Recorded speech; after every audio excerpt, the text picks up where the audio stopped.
Here's what he said yesterday about the Maui situation and what they're going to be doing. Again, not great.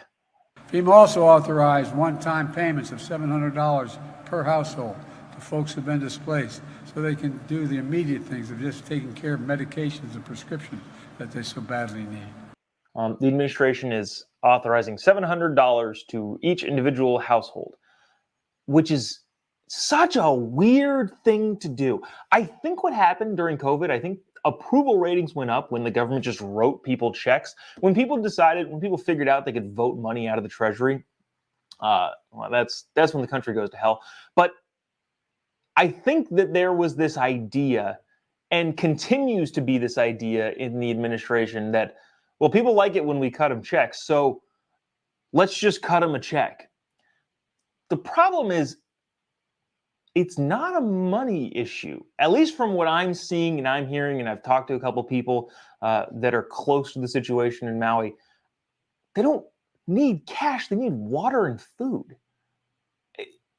I mean, nobody's going to turn down $700. Like, that's not what I'm saying. What I'm saying is, what a weird response and weird thing to say and weird thing to do, and think that that's like a thing that's going to help. Again, everybody I've been in contact with or have seen on the ground in the state of Hawaii, but on Maui specifically, is we need necessities. We have one of the biggest bases, U.S. military bases, like, in that state. They can't, like, go over there and get...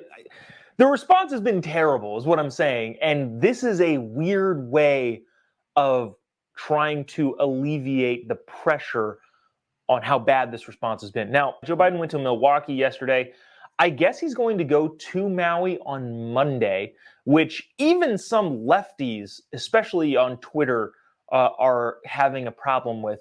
I don't think you actually need to be there to understand the damage going on. And in reality, the administration has a bunch of subordinates that they can go and survey the damage. Now, that being said, if you say you're going to go and then just don't go, that's a whole different thing. And so I'll knock you every day for that. But I'm not a big person that believes that the president himself or herself needs to go specifically to a place to observe the damage. So he's going to go Monday and create a logistical hassle for the people that are already struggling on the island, which seems like not the best idea. But I also wanted to get to this because I thought this was interesting. FEMA is completely out of money. And Joe Biden has apparently requested $40.1 billion in emergency funds for the FEMA, the Federal Emergency Management Agency, Disaster Relief Fund. FEMA is, like I said, out of money.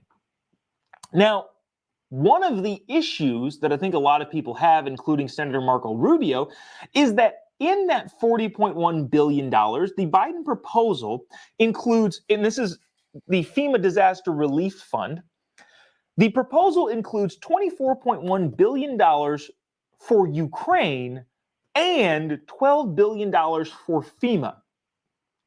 In other words, the voting in Congress, because the president requests money and Congress has the power of the purse and they have the ability to say yes or no on that money, the request from the administration is we need $40 billion for FEMA and disaster relief.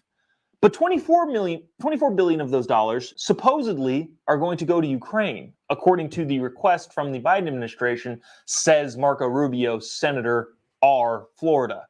The question that he has, and the question that I have, and the question that this local representative, I think his name is Diamond Garcia. The problem is you're combining two things that have no reason to be combined. Funding FEMA and giving money to Ukraine, whether it be weapons or materials, whatever that is, are two separate things. And this is not saying that, hey, we shouldn't be funding Ukraine or we should be funding Ukraine. It is, why are you wrapping up Ukraine military funding in the same request as FEMA funding, especially when the FEMA Disaster Relief Fund is entirely depleted and that money / resources are desperately needed in a place here in the United States? That's a really, really weird thing to be doing.